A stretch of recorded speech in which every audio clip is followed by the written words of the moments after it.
And in fact, it's something that we don't like to have to report on, but we must look at these facts. The Violent Crime Survey by the Major Cities Chiefs Association finds in the first half of 2022, there have been almost 237,000 homicides, rapes, robberies, and aggravated assaults. That's up nearly 10,000 from the same time last year. Now, as departments find new ways to lower the crime rate, San Francisco is taking a controversial new approach. With the owner's consent, police can now temporarily access private security cameras to monitor public events and conduct investigations in real time.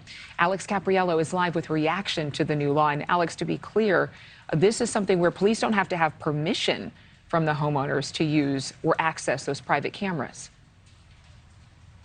Well, they initially get permission, and once that permission is granted, then they have access to that footage. And really, when you think about it, this is a somewhat surprising decision coming from the liberal-leaning city of San Francisco and their board of supervisors, who would normally side with these civil liberty groups that really work to protect the rights of the people. But with the mayor's full support, this will now become law as soon as next week, which means these privately owned cameras can now be accessed by the police.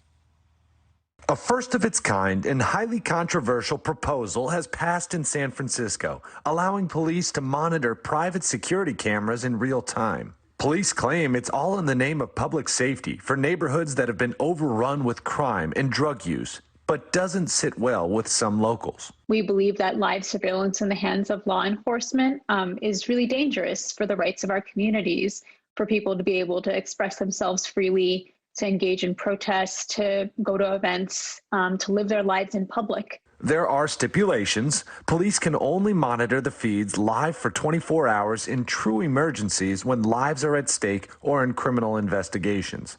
They can monitor at large events to decide where to deploy officers. And permission must be granted from the camera owner before accessing the footage. The police department commending the decision, writing, "Cameras are necessary tools that can lead to the identification, arrest, and prosecution of individuals engaging in criminal activity in our city. The criminal justice system depends on participation from victims and witnesses. Video footage they provide will enhance their ability to seek justice." The trial of this new law will last 15 months, giving the city plenty of data to decide whether the pilot program should be extended or killed altogether.